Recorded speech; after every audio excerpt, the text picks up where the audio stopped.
Hello, everyone. Thank you for joining us today. Welcome to the third Fact Alliance BOKU dialogue this year. This one is titled Food Under Pressure, Trade Vulnerability in a Fragmenting World. Um, this should be a really interesting conversation, and I'm imagining the hour will go by fast as they always do. So I will be co-facilitating this discussion today with my colleague Ken Stresbeck. So I'm Greg Sixt. I'm based at the Jameel Water and Food Systems Lab at MIT, where I lead the Jameel Index for Food Trade and Vulnerability, a project focused on it's an index focusing on addressing risk to food imports in a changing world. Professor Ken Stresbeck, co-leads that project with me out of J-WAFS, the Jameel Water and Food Systems Lab. So we'll be leading today as a topic that's very near and dear to our heart. We've got Elizabeth Lapierre with us from BOKU University, who's just going to be assisting us on this, and we'll be pausing about midway through for some questions from the audience. I've also have a distinguished panel with us here. We've got Rodrigo Carcamo Diaz. He's chief at the Agriculture Commodities section at the United Nations Trade and Development, UNCTAD in Geneva, Switzerland. His current research interests are focused on sustainable agriculture, value chains for trade in developing countries. We've also got Stephanie Betts. She's a sustainability and finance expert with over 25 years of experience across global financial institutions and environmental organizations. She's based at Climate One, where she focuses on delivering execution-focused advisory corporate services, leveraging her experience in corporate finance, investment banking, and impact investing. She addresses water risk, biodiversity, and food systems through a systemic lens, aiming to develop holistic solutions that benefit all stakeholders. We also have with us Dr. Olaf Heidelbach. He's team leader in the European Commission's Directorate General for Agricultural and Rural Development with a focus on resilient food systems. Previously, he's managed numerous projects and sector policy support programs in Central Asia on good governance, education, and rural development, and has managed the EU's interventions in agricultural and rural development and public financial management at the EU delegation in Sri Lanka. So I'm really excited about this panel. So we're going to get underway in just a second. Um, Throughout the panel, if you have any questions for the panelists, there's a Q&A box at the bottom. We're all pretty familiar with Zoom at this point, so just add that in there, and we'll do our best to get to the questions we can in the middle break there. So I'm going to dive right in. I'm going to pose a question to the panel, which is how important is international trade for achieving food security? So I'll open that up. Rodrigo, why don't we start with you since you're at the UN Trade and Development Group? Thanks, Greg, and thanks to the organizers for inviting me to this very interesting webinar. So yeah, the question is an extremely relevant one. I think that first I would like to mention that trade is key for two dimensions of food security, which are availability and affordability.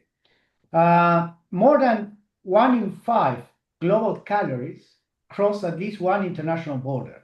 So trade is extremely important in bringing food across borders and from countries in surplus to countries in deficit. In particular, net food import in developing countries depend on predictable trade flows. It's not just about the availability, but it's also about the stability of these trade flows. So developing countries, in particular countries who import large quantities of food, and we have countries like Egypt, for example, in that group, for these countries, it's extremely important to have reliable access to calories. And because of geographical reasons and a variety of other reasons, many of them are imported. Also, trade can reduce price volatility. For example, because if a country who relies only on their own domestic supply of food and they were cut off from the world, when they are submitted to, for example, a severe climate event like a flood or a hurricane or something, this negative shock can have a severe impact on the availability of food. So trade provides the capacity to bring food to complement those calories that are produced domestically. Trade can also act as a buffer against wider climate shocks, because we're not talking about the climate shocks that regularly appear. For example, we have the ENSO, the El Nino Southern Oscillation, which periodically affects food production around the world. As you know, you have El Nino and La Nina phenomena. Now we are going into a La Nina phenomenon. But we have now the problem that climate change also interacts in complex ways with this regular phenomena and can make it worse. For example, we have, for the case of cocoa, in the last, you have seen that the price of chocolate has increased significantly, and this partially related to the reduction in supply, to the stress in the production of cocoa in West Africa, as Cote d'Ivoire and Ghana are two key producers, and they have been severely affected by climate shocks. I would also like to say that we should not, when we're looking at trade and food security, we should not only look at trade in food, but also we should be looking at trade in inputs. And this is extremely important. Fertilizers are very highly concentrated around the world. For example, for the case of phosphates and potash, four country exporters with very few firms, each one of them, basically concentrate more than around 80% of the world's exports of these fertilizers. Okay, so when there's a disruption on the availability of these fertilizers, this has a severe impact on food security around the world, and we have seen that repeatedly. We have seen that I cannot show the graph, but the price spikes that fertilizers follow is linked to this type of shocks. Okay. Now, we also have very high concentration for seeds and crop protection products. Why? Because seeds these days, in particular for products like soybeans and for maize, they are genetically modified. And these are products that require a significant investment into research and development. So they are also highly concentrated. So to summarize, trade is extremely important. It's not a substitute for domestic production, but a key important complement. So we need open, transparent, and rules-based trading system to feed a world-growing population. Thanks. Great, thank you, Stephanie. I'll go to you next for this intro question. Right. Thank you, Greg. So I'm going to have a slightly different view. I think I agree with everything Rodrigo says, and clearly climate change is a big impact in these cross-border flows that we need to feed population. But what I'd like to bring people's attention to is the fact that, we have developed a system that actually no longer really serves us. Heavy, sort of very intensive agriculture, intensive, sort of use of chemicals, which have actually killed what is really the sort of biochemistry, if you want, of the soil. So I'll just give it just a few numbers just to anchor that conversation. So we are losing approximately 24 billion worth of topsoil every year, and that is affecting food security because obviously we have less nutrient in the soil, we have less topsoil, and we're fed by 6 inches of soil all around the world. So when you're losing that amount of topsoil every year, you're obviously impoverishing the soil. It's harder to get the crops, harder to get the yields. And then the logical answer from most, farmers at the moment, big and small, is to add more chemicals. So then you're obviously even more exposed to any disruption on those chemicals coming in. But what this has done is that you're now at a stage where it's very hard to restore that topsoil. It takes something like 500 to 1,000 years to restore 1 inch of topsoil. So you can see the sort of challenge that we're currently facing. And without this sort of abundant, biodiversity and a sort of healthy soil that is acting as a protection also against extreme weather events, whether it's flooding or whether it's drought, where you have a very responsive soil that acts like a sponge, can absorb the water, but also retain water when you're going into drought.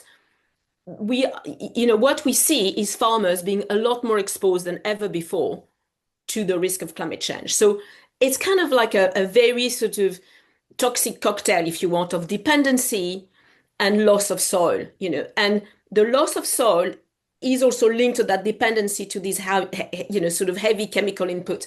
So for me, the solution is, yes, we have to look at those trade flows, but we have to also think of how do we make local population more resilient to those extreme weather events? How do we make them more resilient to sort of this food crisis? How could we help them bring intercropping where they're going to have food, crops that they can eat, rather subsistence food, if you want subsistence crop, rather than just cash crops? How do we manage to sort of transform our supply chains from depletive to restorative. And I think that's really the problematic that I'm seeing here, where you're at a point where it's very hard to continue pushing against the planetary boundaries, where a lot of the really large corporates are struggling to get both the quantity and the quality, the nutritional profile that they need for their products. So it's very hard for it to get through those supply chains. So obviously all the corporates are currently quite worried about it and thinking, okay, how do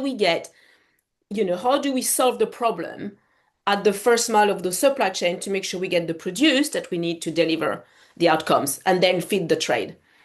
And I think a lot of the issues are really focused on that very first mile. And to me, that's what we need to address in order to solve the long-term structural issues in the supply chain. And and in my view, that's quite a good answer because it's a natural answer. We need to follow the lead that nature has shown us. We need mimicry and we need simplicity in our solution. We need to mimic natural processes, and we just need to make it very easy for the corporates and for the farmers to really, sort of address that problem. So it's a much bigger conversation. I know that I'm opening here, but that's really my answer to, our opening gambit on food security. It's going to be impossible to continue to, sort of mitigate food security unless we address soil health. These two are intimately tied. And that's intimately tied to trade is the point you're making as well. That's it. You both have already sparked a series of questions in my head, and I want to give Olaf a chance for his opening salvo as well. I think we're off to the races here. So Olaf, would you like to address this opening question of how important international trade is for achieving food security? Yeah, thanks a lot for the question. I tried to be short because I know that you want to discuss a few other questions as well with us. Yeah, thanks for inviting me as well and presenting a bit what the EU perspective on global trade and food security is. Well, I think that international trade is very important for some countries to achieve food security for sure. For example, look at Singapore or UAE. I mean, they have a very high degree of food security because they are trading. They are not producing much themselves. But of course, for many countries, it's one sector in the equation to achieve food security. For the EU, of course, trade is very important. We are the largest exporter globally. We are a very important importer as well. So food security we achieve food security also through trade. In the EU, we are contributing to global food security through our exports to some extent. But of course, and unfortunately, in these times, humanitarian assistance has become also, again, more important to achieve food security in least developed countries and in African countries because we have more people globally being food insecure, if you look at the latest numbers. Yeah, in a normal globalized context, it is probably not necessary for countries that can afford to import a lot of the food to achieve food security. But in the current geopolitical context, with many uncertainties about trade and also tariffs, I think own production and also trade diversification become more important. And you look at, for example, UAE, and you see that they want to produce more themselves because they also felt the impact of distortion through COVID, but also through the new geopolitical context. So in the EU, I think we see ourselves in the future also as contributing to food security through trade, but also through other kinds of support investments in developing countries, building capacity and developing, the resilience in food systems, in our own food systems. We have to work on this as well, but also in food systems in the global south. Great. Thank you. Thank you, all of you. Ken, I'm going to hand this to you to ask the next question. I've got a lot of questions bouncing around from this, but I want to give you a chance to ask the next one. Yes, I mean, the question we've heard is that we want to go to localized production. As we have been studying through the Jamil, in many of the global south, there's a huge yield gap, and that yield gap seems to be only to be closed by adopting the intensive agriculture of the north.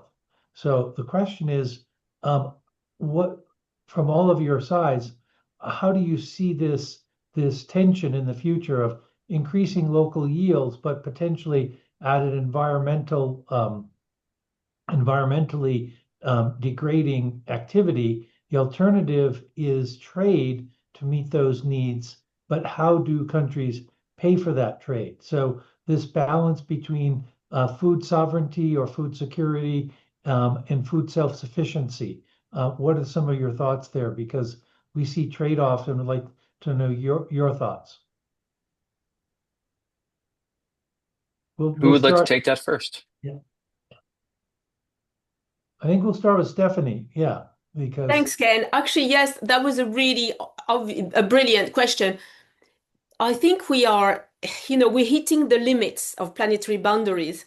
So yes, we can talk about trade, but to support trade, we need to have healthier soil, because you're coming to a point where no amount of intensive chemical input will actually solve the situation we're in right now, where the soil is so depleted. And I think we need to underpin that trade with better practices. So I think the question for me is more, how do we navigate that transition? How do we fund that transition? And how do we support it by training people, by avoiding a big drop in yield? And how do we manage that across the board? Because what we're seeing is even those who can get, as I was saying earlier on, the quantity that they need, you're talking about the McDonald's, the Pepsis, these big boys. If they can't get the quality they need, then we really have a problem. There is nowhere in the planet they're not sourcing from. It's getting difficult, even with the inputs. So I think we are reaching those boundaries. And I think one of another numbers I wanted to drop here is that up to 40% of our soil is currently degraded. And in terms of biodiversity, you're looking at a situation where we've lost 70% of it. It's like having, 7 out of 10 people not turning up for work. And we're heading towards 90% loss in 2050. So something has to happen to help us put things back on an even keel. And I think trade will be supported once we can get the produce out of the ground around the world. And admittedly, there are differences in yield, but at the moment, what we're seeing is they can't all be addressed by more chemicals, because what we're seeing, and that's just another interesting fact, I think it's some of the insurance companies are seeing in countries like the US, who are using a lot of these chemical inputs. They're saying that farmers who are using chemical inputs versus farmers using regenerative practices are coming out at very different opposites when it comes to extreme weather events. The regenerative farmers don't need many payouts because they're much more resilient, because they have deeper roots. It's just very simple. While the others seems to be needing many more or much more payout, many more payouts. And that is bringing the industry to think, should we lower the premia for the farmers who are already moving to regen ag, because it has proven to be more resilient in an extreme weather context. And nobody can argue we are moving towards much more extreme, less predictable patterns. And in that situation, this is when you need to think about the resilience of your agriculture everywhere, in developing countries and in developed countries. This is really what's going to underpin healthier trade with less volatility. So sorry, I seem to be repeating the same thing, but that was an obvious one to me. Great. Olaf or Rodrigo? Yeah, I can come in here. Also following up on what has been said just now. I mean, it's the same in Europe, also European. There are European insurance companies who were following this model to reward farmers who are following regenerative practices, for example. And this is necessary. Otherwise, also they lose their clients, these insurance companies, because farmers, real sectors and regions will become uninsurable, taking into account the effects of climate change. So they have to also do something to keep their clients. I would like to maybe bring in another point, which is sustainable productivity. The US has been leading in the past a coalition on sustainable productivity that is one of the coalitions of the UNFSS. And we have joined this initiative because we think improving sustainable productivity growth is important for global food security, but there are different approaches to that. The EU, for example, has kept output stable and reduced input use a lot. At the same time, we're working on reducing food waste. So altogether, this has positive impacts on food security, but also on biodiversity and on resilience to climate. There are other countries like the US who has another approach. They are pushing output growth. I think this is also important but more in developing countries, because you were referring to the yield gap that we have. There is still a lot of potential to improve output. For that, you would also need more input, and we know that in developing countries, the use of fertilizers is low. So there's certainly more potential to come in with more inputs, but also regenerative practices. But the situation is different in industrialized countries that have already a high input use. So overall, I think promoting or supporting sustainable productivity growth is important, but you have different ways to achieve this. Great, great. Rodrigo, please. Yes, I think that trade is in no way inimical to sustainability. On the contrary, sustainability has three different dimensions. One is environmental, but there are two other dimensions that are equally important for developing countries. One of them is economic, and the other one is social. And this is something that UNCTAD we take very seriously because economic sustainability means that smallholder farmers need to be able to make a living out of agriculture. They need to be able to feed their families. They need to be able to educate their children. They need to be able to help the country to develop. And that requires that they are paid a fair share for the production of food. So one important way that also trade can contribute to sustainability along the three dimensions is, for example, via the incorporation of technology and different things like Ken mentioned already the issue of the huge yield gaps. I mean, this has been extensively documented. FAO has a very large database that shows this in many countries over time, and these gaps are not closing down in many countries. But now with digital agriculture, we have a possibility, for example, of increasing by the use, for example, precision farming, reducing the amount of inputs that you apply, but at the same time increasing the yield. There are many techniques that are being discussed, but this, like Ken mentioned, requires money, requires access to these inputs, requires access to this technology, and very importantly, requires investment into education, essential services, and all that. And that requires access to finance. Many of the countries are the most vulnerable, like seeds, least developed countries. They're huge importers of food and they're huge importers of inputs. And they need to use the trade, the imports of food, the imports of technology, the imports of that, combined with domestic comprehensive production systems that are sustainable along the three dimensions. So I think that trade does play a huge role, and there's still a long way to go in order to reduce these gaps. I'll leave you with just one small data point that we collected in UNCTAD. We did the number of studies for agricultural value chains. In 2020, we published a study done for maize farmers in Laos. Laos is a small producer dominated by smallholders. Laos, in the survey that we made, more than 300 farmers, 300, 400, I can't remember now, they were found to be paying 32% interest rates for inputs. So how can you be sustainable if you're paying those rates? Thanks. Greg, Thank you all. And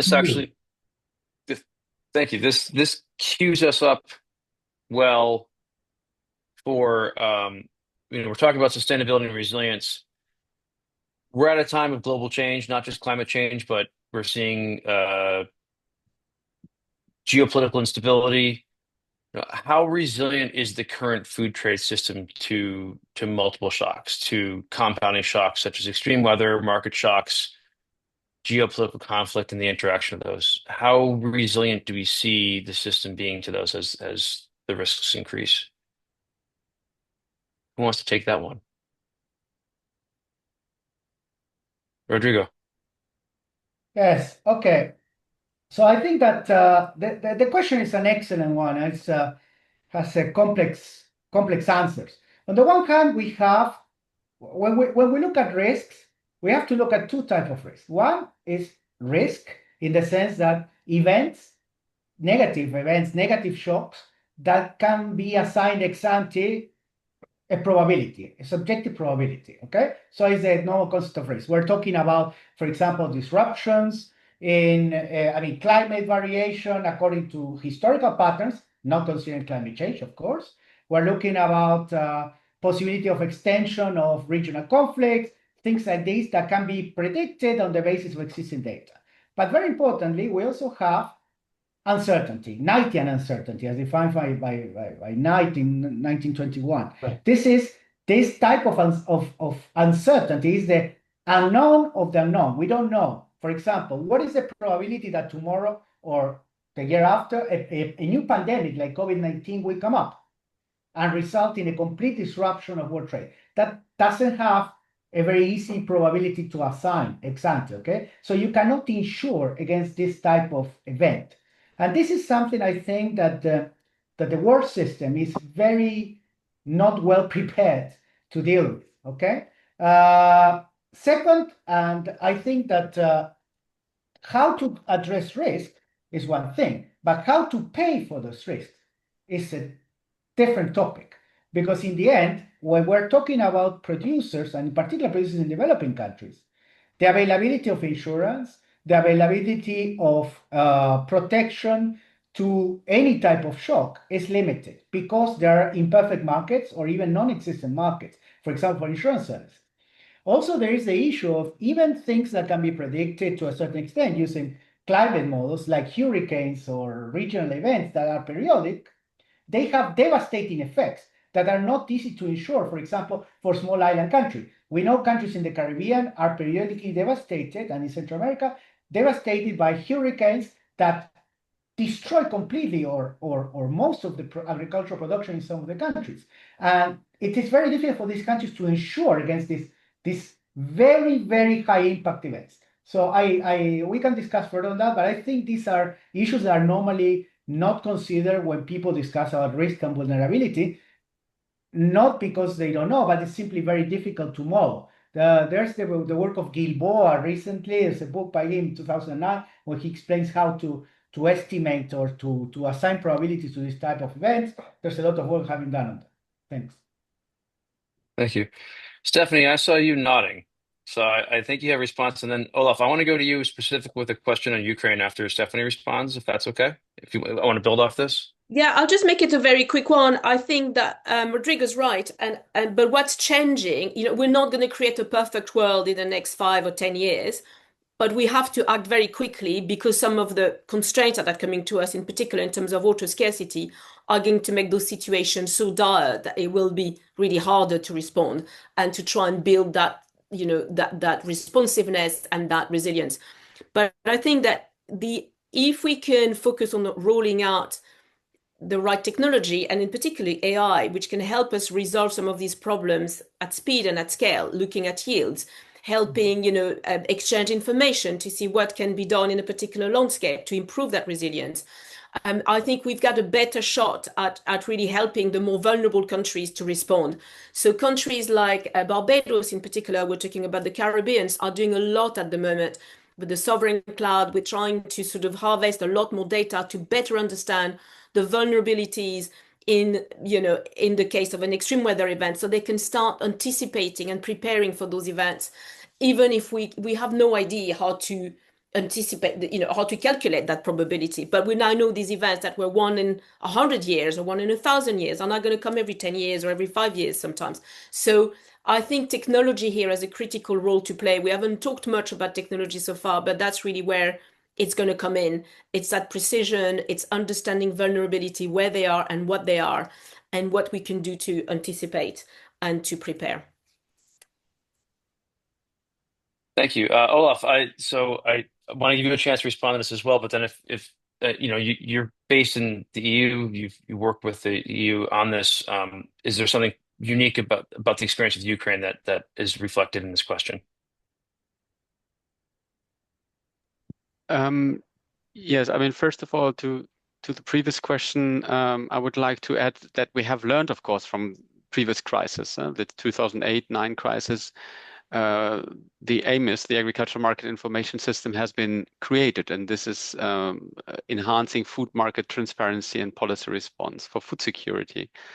It really brings together the main trading countries of agriculture communities and provides the data. So I think we have learned from this, and we have tools to deal with it. In the EU, we have a tool called the European Food Security Crisis and Response Mechanism that brings together public sector and private sector traders, and this is an exchange platform basically that can be activated ad hoc and is able to respond to crisis situations almost immediately. So there are mechanisms that we have found and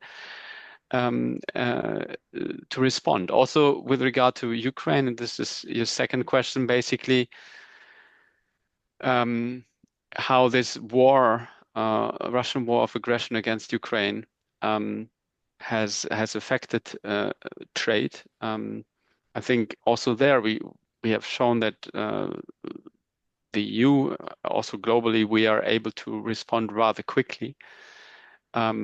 Just 1 month after the war, for example, we have issued a communication with lots of measures that aimed at ensuring food security in Ukraine and the EU and globally. I mean, we have supported Ukraine in exporting its agriculture products, for example, by reducing tariffs, but also by supporting really actual trade through supporting what we call the solidarity lanes. And initially, what was the Black Sea Grain Initiative. So both have really contributed to keeping afloat Ukrainian exports to traditional and to new markets. So it has, of course, the Ukrainians have also changed and diversified their export destinations. They had to. We have just concluded in October an updated, deep and comprehensive free trade agreement with Ukraine that is establishing really a new stable and long-term legal framework to further enhance trade with Ukraine, with one of the important exporters of grain and oilseeds maize, for example. But we also want Ukraine to align with EU production standards. And this, for example, is referring to standards that include animal welfare, but also the use of pesticides and veterinary medicine. So becoming more environmentally and socially sustainable. I think this is important for Ukraine if it wants to export further to the EU, but also to other countries, because other countries are also have also high standards with regard to sustainability, to environmental regulations, and so on. So yes, the war, you can call it a black swan event. Nobody has necessarily expected that to happen at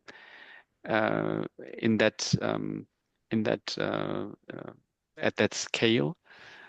But we have found ways really to respond to that, and you see, Ukraine is exporting to Arab countries, for example. But yeah, also the importers, like Egypt, I think was mentioned before, have learned their lesson and have diversified their imports. I think they used to focus. Egypt has used to import a lot from Russia and Ukraine, and now they have diversified their imports from, I think, 20 different countries. So we are adapting, and this is the nice thing about trade.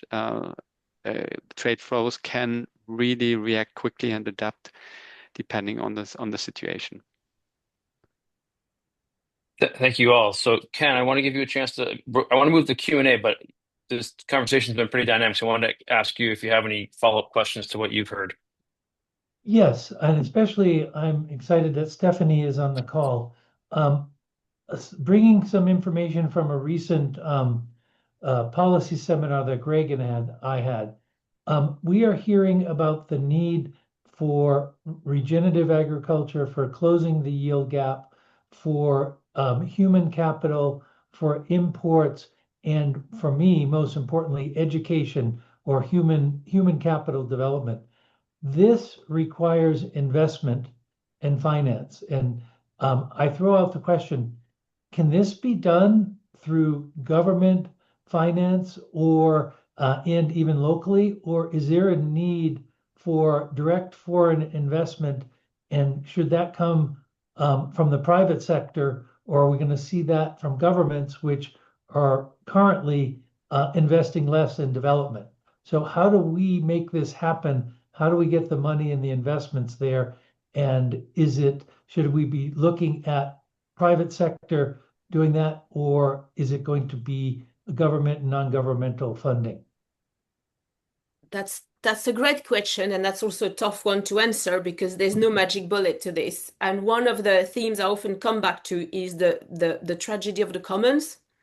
So there are people and populations and landscape that are in between supply chains. They're just for the local population. So there's no large corporates that have a vested interest in making sure they thrive, unfortunately. So it's a lot harder for these. However, I think we need to look at, there's going to be a combination, obviously, of governmental support, local governments, and also private support. Now, picking on the areas that are linked to big global supply chains, clearly there's going to be vested interest at some point, and there's a point where the corporate will have probably in a more structured way than what we're seeing now, where you have some doing like small pilots in various parts of the world to see how they can improve production for some of their farmers. But I think as the problem, sort of expands, and now we're reaching more of these boundaries in terms of yield that are decreasing. We've seen it in cocoa, for instance. We're going to see corporates talking very openly now about the need to work together at a pre-competitive level to improve, the sort of playing field and to improve yields together. And that needs to be done across the whole supply chain. But all of this cannot be done without transparency on where the beans come from and without government support. So it's like a blanket agreement. This is the only way we'll get progress at scale. So that is the first thing. And for the in-betweens, I think it's a little bit harder. And I think we need to start thinking creatively and thinking on a bigger scale, who benefits from keeping the planetary equilibrium. That's a different conversation. It's looking at how do we avoid further disrupting the water flows. It's thinking about deforestation, water usage. Who benefits from that staying in equilibrium? And I think that's where we're going to need to look for government funding and perhaps from funding from unexpected places. And for this, I'm thinking in particular, the tech industry. So, it's a very odd leap, but I think that the tech industry, which is a huge consumer of water, and increasingly so with those big hyperscale data centers, they're going to need to make sure those water flows, and in particular the cloud seeding doesn't get further disrupted. So they will have a vested interest in ensuring that deforestation doesn't get worse. So I won't go much further in that, but that could be a way to help fund, restoration and regenerations in parts of the world that are not directly linked to a commercial supply chain, but that are directly linked to our overall sustainability and ensuring that, access to fresh water, doesn't get much worse than what it is now. We already know the data is pretty negative on that score, but we're going to have a wake up moment, in particular, I think, for the water security for all these sort of untethered areas. I hope that makes sense. Quite a complex argument, but I hope it does make sense.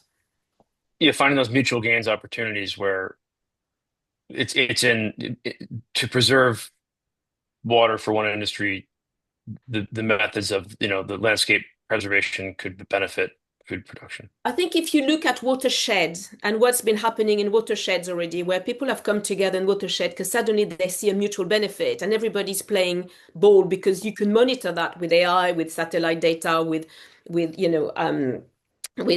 a lot of AI technology, even with having data from the ground and data from what's happening in the water, quality of the water, who's putting out the effluents into that watershed. So we start to have a bit more of a governance around those Hmm. watersheds. And I think if you expand that conversation to the bigger picture, for the big players who need much bigger amounts of water on the planetary scale, this is where I think we can start having that watershed, sort of governance brought on a bigger scale. Hmm. Rodrigo, I see you have a comment. Yes, a short one because I think it would be useful to have also the questions and answers from the Yeah. participant, the public. I think that if the final objective of food security having also sustainable agricultural value chains that are sustainable along the three dimensions I mentioned are the objectives. The private sector and the public sector are extremely complementary. You cannot have one without the other. They play very important complementary roles. For example, the public sector is the one who provides extension services, who helps smallholder farmers access technology, who contributes to providing education and services the private sector simply is not capable of producing or providing, and it's not its role. But on the other hand, you also have to have a very robust private sector that can also with thick markets, not thin markets, with thick markets where there is transparency, particular price transparency. Olaf, for example, mentioned AMIS. AMIS is a great tool that involves 10 international organizations. ANCTA is a very active contributor. I represent ANCTA in AMIS for many years. So I think that, for example, that's an excellent example of a contribution by international organizations to this topic beyond this private and public sector. But I think we need to have both. And I also think that what is most important is to have dialogue between the private and the public sector, and also within these groups, because sometimes you have at the public sector level that what the national government is doing is not necessarily discussed or decided with subnational levels. And this not only applies to multi-country groups, but also within an individual country. And we have seen that. And the capabilities within countries also vary. So one also normally tends to simplify, oversimplify these things. And I think that the problem is extremely complex and it requires a holistic view of how do we move towards food security and sustainable value chains in developing countries. Thanks. All right, thank you both. Yeah, I can't believe how fast this time is going. So let's go to the Q&A. So Elizabeth, I'm going to hand it off to you to get some of the Q&A questions, and we've gotten some questions ahead of time from some of the students as well. So Yes, so thank you everyone for all of your insight. It was very interesting. So I gathered a few questions that were in the Q&A. Please try to keep your responses quite concise because we have many of them. So for the first one, like you mentioned before, the global food system functioned well until a crisis hits. And related to that, can the World Trade Organization strengthen its role on food export control to better protect global food security? And is there current mechanism that should just be completely removed? So everyone that feels comfortable, please just jump in. who would like to take that question?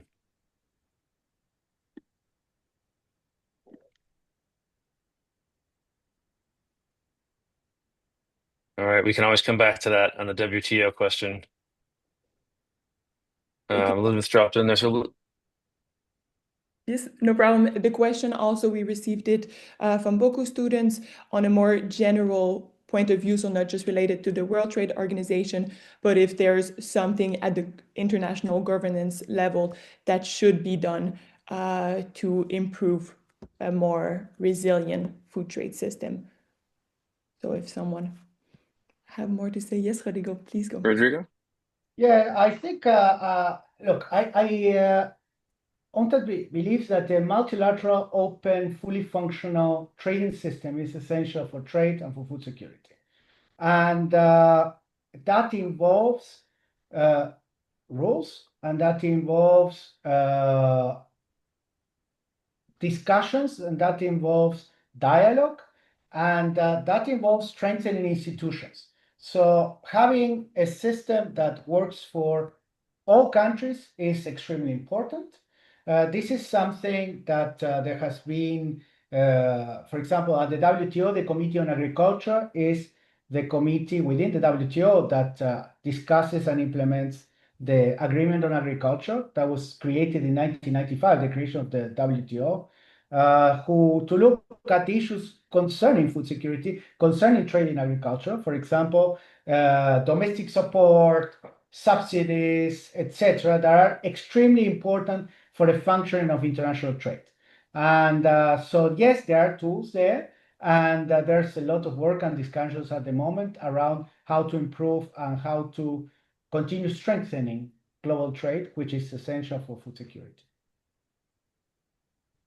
Yeah, if I can just add, I mean, for us, for the EU, the World Trade Organization is very important, remains an important organization in world trade. The institution needs to be supported. It is in a crisis. It needs reform, and I think this will be also discussed in the upcoming ministerial next year. But yeah, we need this institution. I would fully support what Rodrigo said. We need other multilateral institutions that where nations come together and discuss about sustainability issues, about standards. Basically, I mean, there is no alternative from my perspective. Perfect. Thank you very much. I will pass to the second question that looks more toward the equity of future solution. So how can solution be designed so that small scale farmers generally benefit and aren't reinforcing existing power imbalances in agri-food value chain? So how can we make the transition more equitable? I'm keen to Stephanie, take you were that. the first to unmute, so we'll go to you. Thank you. I was very keen to take this one. Thank you, Elizabeth, and thank you whoever's asked that question. I think to echo some of the previous feedback, both from Olaf and Rodrigo, I think it's very important to look at a more holistic approach to what we're going to do with food system, but also a very collaborative approach. So that's private and public, that's retailers and producers and farmers. It's really rethinking all of that because the supply chains we have now were designed in a very, very different world. You know, they started 200 years ago, and then they were accelerated 50 years ago with advertising and people telling you, you need more of this, you need more of that, and making the sort of Western diet the main diet, right? So we've come to the how can I say, the frontiers of that, the boundary. We're hitting against those planetary boundaries because we now live in a situation we have to optimize under constraint, and we have to rethink the supply chain. So trying to bolster the existing system is really not going to get us where we need to be. We need to think collaboratively about how we redesign it in a way that is reasonably pain-free for corporations and governments, because they're going to have to front that cost. It can't be the farmers, because we live in a world where the farmers have been over time impoverished. We are wanting more produce from them at a lesser price all the time. We want to buy everything out of season from everywhere all of the time. We are overcomplicated everything, and we've over delocalized everything, right? So we need to rethink all of this. And this is why this focus on regenerative supply chain needs to be thought in the context of global planetary boundaries, in the context of how do we support local population and farmers who are the guardians of the ecosystem, and what are the right crops? What are the right crops in terms of intercropping to restore soil health? What are the right crops to feed the people who are growing those crops? And I think it's all, looking at, all beans, looking at cross-pollination of different crops. We kind of need to rethink it all. So it's too complex to cover in this call, but I think we need to bring everybody around a totally different world order, and then we need to figure out how we're going to manage to that transition so that the corporates can pay for a chunk of it, so that they can be supported by consumer education from, let's say, the retailers and the government with policy. We need all these moving parts to work really well together in order to get to where we need to be. But we cannot just continue how we're going, just hoping let's get more fertilizer, let's get more beef, let's get more this.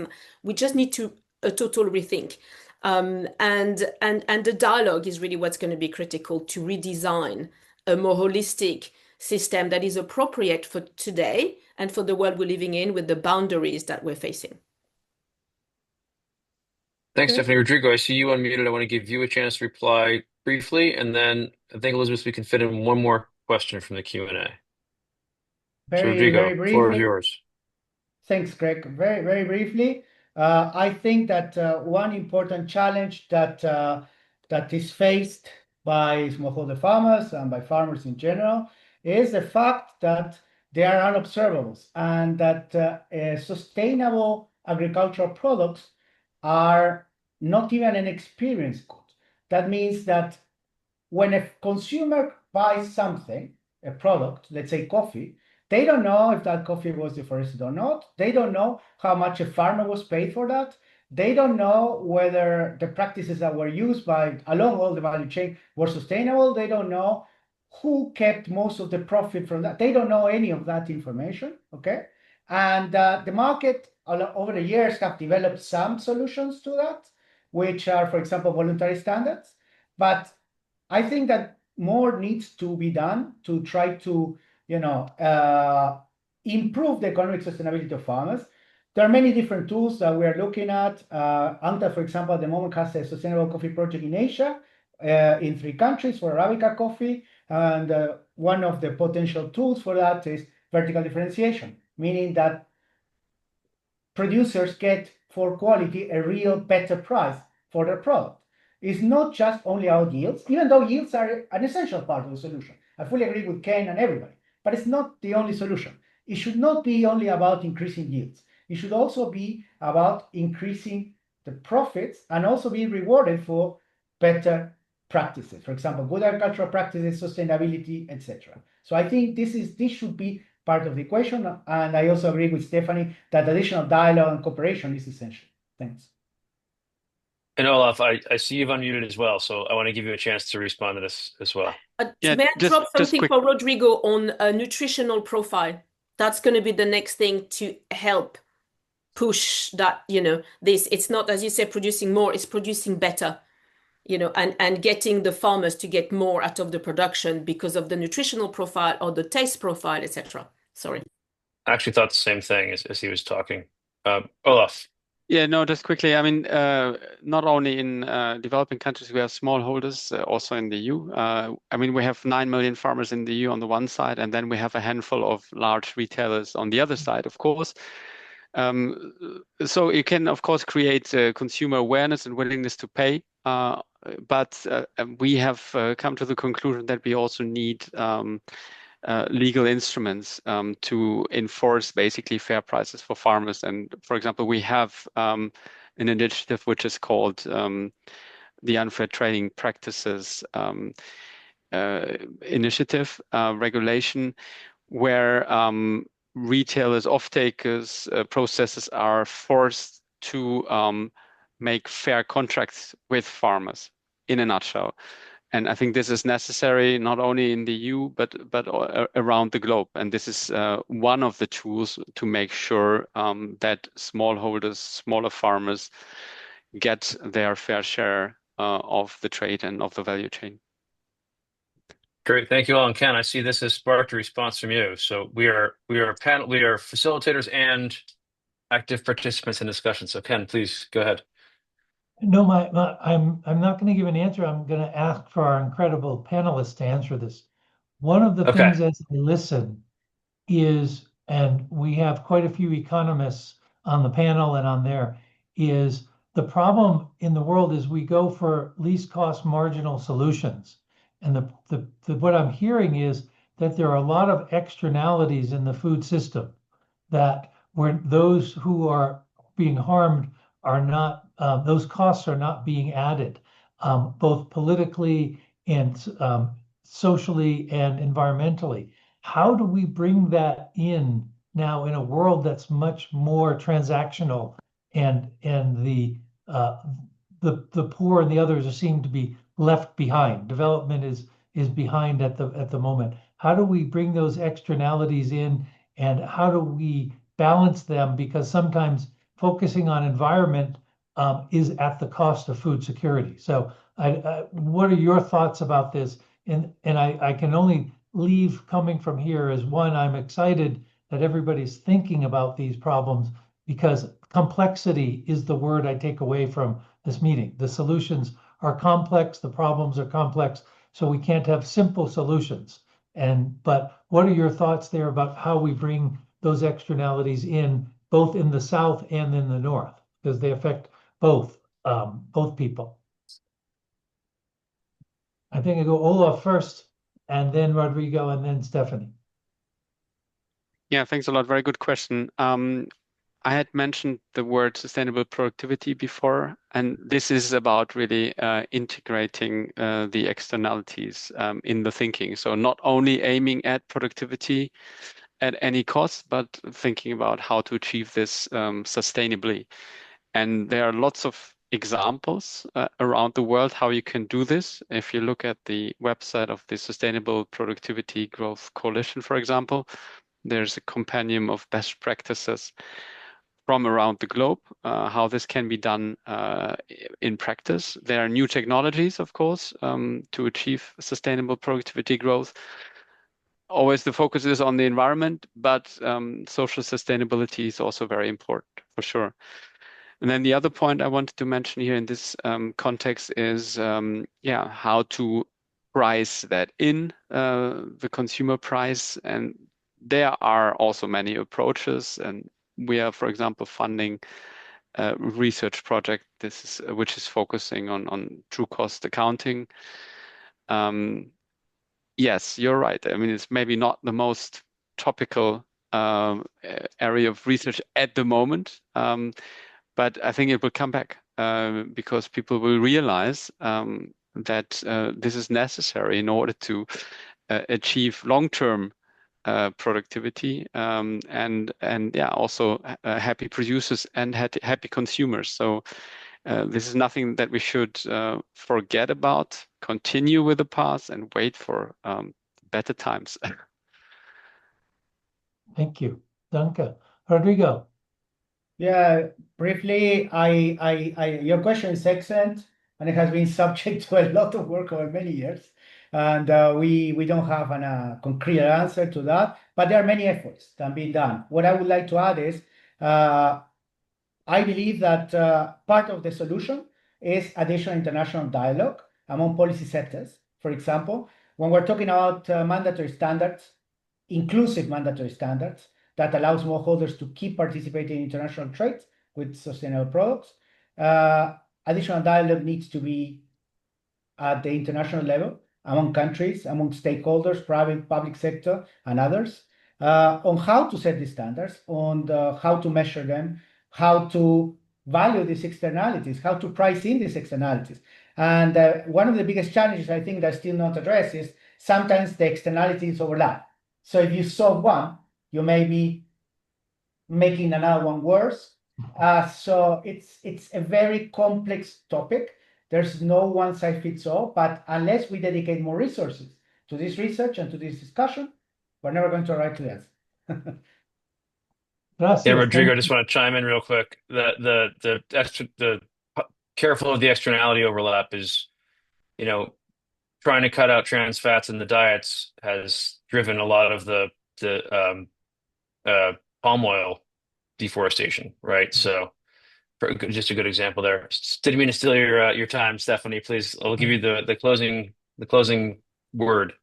Gosh, that's a tough one. So I'll echo everybody to the risk of making this panel sound a bit too dull and too aligned, that it's complex and it will need time. I'm still gonna go back. I sound like a broken record, but I think we can.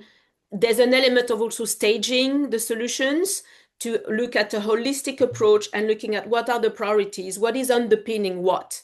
And then you can start building solutions that are integrated, that are dovetailing with each other. And again, going back to soil, you can't have social integration, social inclusion, economic independence if your soil's not going to give you anything. So I think for me, the urgency is always, water, the availability of fresh water, and also, and obviously clearly, the sort of soil resilience and soil health.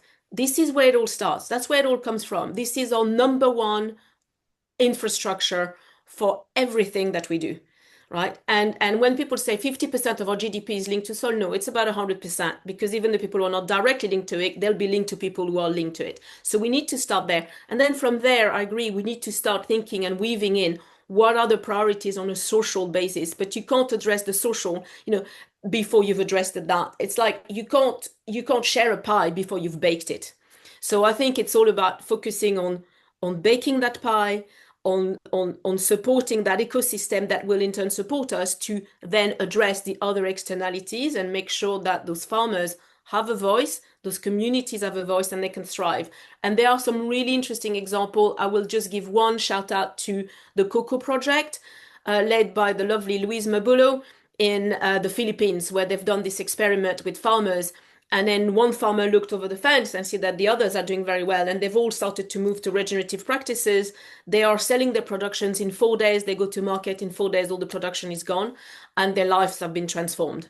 And they've got, better yields, better quality, better money, and better life. So I think there is something that is working. It's how we scale those sorts of initiatives. Thank you for closing us out on a positive note and a good example. Somehow an hour has just disappeared. Thank you, panelists, for. I feel like we just got started. Yes.